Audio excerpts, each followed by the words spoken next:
Hello, হ্যাঁ ওনাকে একটু বসতে বলুন না, আমি আসছি। আচ্ছা আপনারা একটু বসুন, আমি এক্ষুনি আসছি।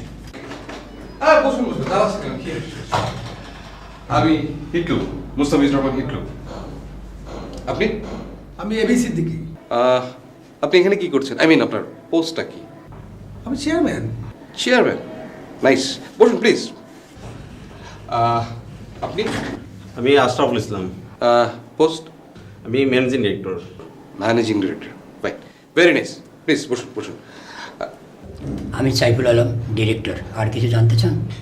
না না না, আপনি বসুন।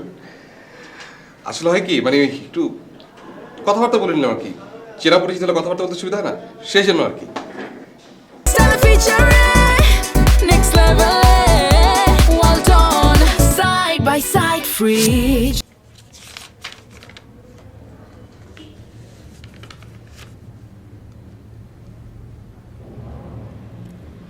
ওকে, এবার তাহলে আমরা কাজের কথা শুরু করি।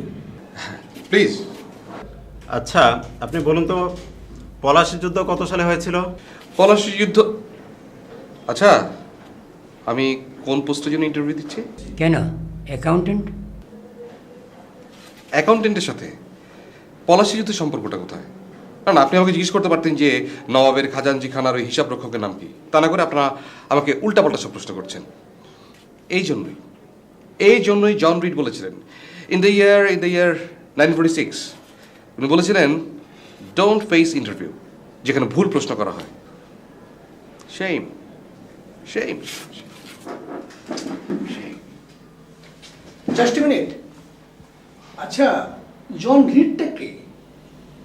জন রিডটাকে আমি কি বলবো, মনে কথাই বললাম, জন রিডটা।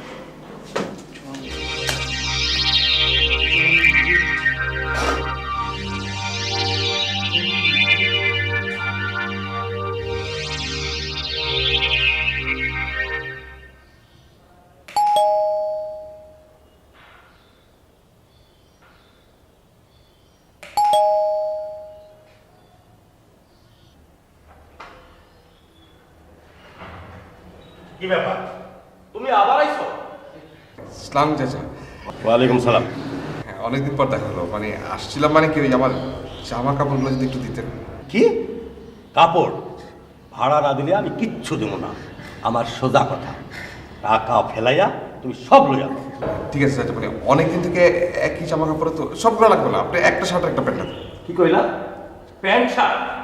বাইরাও বাইরাও কইতাছি। ভাড়া দেওয়ানের নাম নাই, আবার কাপড়। আস্তে বলে লোকজন শুনবে। শুনুক, আমি চিল্লাইয়া চিল্লাইয়া কমু, দরকার হইলে বাই ভাড়া কইরা কমু। ভাড়া দেওয়ানের নাম নাই, আবার এইসব কথা শুনলে শরম লাগে। আপনি তাহলে কাপড় দিবেন না? না দেমু না, বাইরাও। আপনি তাহলে কাপড় দিবেন না? না দেমু না, যাও কইতাছি। দেখেন, আপনি যদি কাপড় না দেন তাহলে দেখেন আমি কিন্তু মানে তাইলে কি? তাইলে তুমি কি? না না, আমি চলে যাবো, তাহলে চলে যাবো। বাইরাও বাইরাও আমার বাড়ি থেকে।